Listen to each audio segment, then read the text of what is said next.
दोस्तों, मुझे अपनी भाभी से बहुत प्यार था।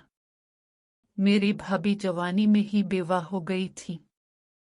इसलिए माँ बाप ने भाभी को ऊपर वाला एक कमरा रहने के लिए दे दिया जो बिल्कुल मेरे पास था। एक दिन मैं अपने बाथरूम में नहाने के लिए गया तो वहां पानी नहीं आ रहा था। इसलिए मैंने सोचा कि भाभी के बाथरूम में जाकर नहा लूं। जैसे ही मैं भाभी के कमरे में पहुंचा तो भाभी अपने बिस्तर को ठीक कर रही थी। मैंने भाभी से कहा, भाभी क्या मैं आपके बाथरूम में नहा सकता हूँ? तो भाभी ने साड़ी का प्लू ठीक करते हुए कहा, इसमें पूछने वाली कौन सी बात है। मैं बाथरूम में गया मगर अंदर से दरवाजा बंद नहीं हो रहा था। शायद खराब हो गया था। मैंने ऐसे ही दरवाजा बंद कर लिया और नहाने लगा। मुझे फिक्र हो रही थी कि कहीं भाभी मुझे देख ना ले। जब मैंने जमीन पर देखा तो वहां भाभी के कपड़े पड़े हुए थे। मैंने उन्हें हाथ में लेकर देखा तो मुझे अजीब सी मस्ती महसूस होने लगी। जैसे ही मैं बाहर आया तो मेरी भाभी सामने थी और मुझे देखकर मुस्कुराने लगे। भाभी की उम्र ज्यादा नहीं थी मगर शादी के बाद उनका जिस्म थोड़ा ज्यादा उभर गया था जिससे वो और भी खूबसूरत लगने लगी थी। जैसे ही मैं बाहर आने लगा भाभी ने मुझे आवाज देकर रोक लिया और बोले, मेरे कपड़ों को देखकर तुझे ऐसा क्या हो गया? उनकी बात सुनकर मेरे जिस्म में आग लग गई। भाभी ने मुझे ये सब करते हुए देख लिया था। भाभी मुझे देखकर मुस्करा रही थी और उन्होंने मेरा हाथ पकड़कर अपने पास बिठा लिया और कहा, तो मुझे अपना दोस्त ही समझ, इसमें डरने वाली कोई बात नहीं। इस काम के लिए रात को मेरे कमरे में आ जाया कर, मैं तुझे सब बता दूंगी। अब मुझे रात का इंतजार था।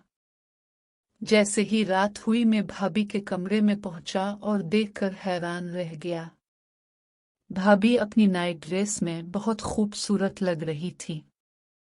उन्होंने कहा, तूने तो बहुत देर लगा दी, मैं तुझे कब से बुला रही थी, कहाँ रह गया था? मैंने कहा, मुझे बहुत शर्म आ रही है, प्लीज लाइट बंद कर दो। उन्होंने अपना हाथ मेरे मुंह पर रखा और कहा, चुप रहूं। भाभी ने अपनी अलमारी से तेल की एक बोतल निकाली और मुझे कहा, चल अब शुरू हो जा। मेरा नाम अजय है और मैं एक छोटे से गांव में रहता हूँ।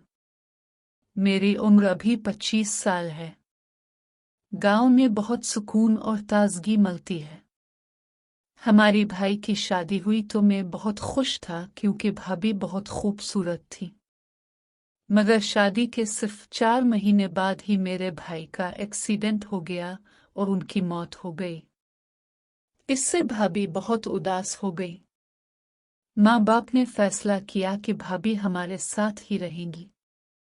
इसलिए घर के ऊपर वाले हिस्से को साफ करके भाभी को वहां रहने का इंतजाम कर दिया। मेरी पूरी कोशिश रहती थी कि भाभी हमेशा खुश रहे। एक दिन जब मैं नहाने लगा तो अचानक पानी खत्म हो गया। मैं भाभी के बाथरूम में चला गया। वहां दरवाजे की कुंडी नहीं लग रही थी। मैंने नहाना शुरू किया। जैसे ही मैं बाहर निकला, भाभी अंदर आ गई। मुझे तौलिया में देखकर वो हंस पड़ी और बोले, तूने अपना जिस्म बहुत मजबूत बना लिया है। अचानक मेरा तौलिया गिर गया। भाभी हैरान रह गई। फिर उन्होंने मुझे तसल्ली दी और कहा कि रात को आ जाना।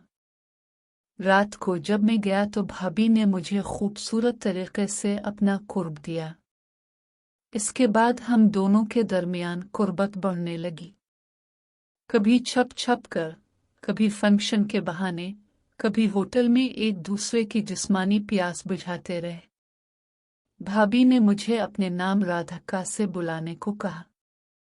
आखिरकार खानदान की मुखालफत के बावजूद मैंने भाभी से शादी कर ली ताकि वो भी जिंदगी के मजे ले सके। अब मैंने पूरी तरह से भाभी को अपना बना लिया था। माँ बाप ने शुरू में बहुत मुखालफत की, मुझे बहुत बुरा भला कहा और भाभी को भी गालियां दी, मगर मैंने अपना फैसला नहीं बदला।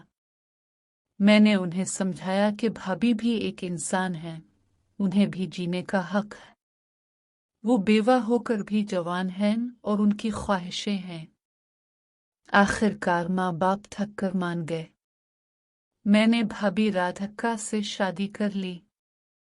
अब वो कानूनी तौर पर मेरी बीवी बन चुकी थी। शादी के बाद हमने अलग से रहने का फैसला किया। गांव वालों ने शुरू में बहुत तनकीद की, मगर आहिस्ता आहिस्ता सब खामोश हो गए। भाभी अब मेरी बीवी बनकर बहुत खुश थी। उनका चेहरा हमेशा मुस्कुराता रहता। हम दिन रात एक दूसरे के साथ थे। रात को जब हम कमरे में अकेले होते तो भाभी मुझे अपने बाजू में ले लेती और कहती, अजय, तुमने मेरी जिंदगी वापस कर दी है। इनकी जो भाई की मौत के बाद सालों से बुझ नहीं रही थी, अब मैं रोज बुझाता था। वो अक्सर मुझसे कहती, पहले तो मैं सोचती थी कि मेरी जवानी बर्बाद हो गई, मगर तुमने मुझे नई जिंदगी दे दी। हम होटल जाते, फिल्म देखते, घूमने जाते और रात भर एक दूसरे को थकती रहते। भाभी अब बिल्कुल आजाद और खुश थी। उनका जिस्म और भी ज्यादा खूबसूरत और पुख्ता हो गया था। ये थी मेरी और मेरी भाभी राधिका की पूरी कहानी। जो बेवा बनकर उदास थी, आज वो मेरी मोहब्बत से भरी हुई है। दोस्तों, अगर आपको ये कहानी पसंद आई हो तो जरूर बताएं।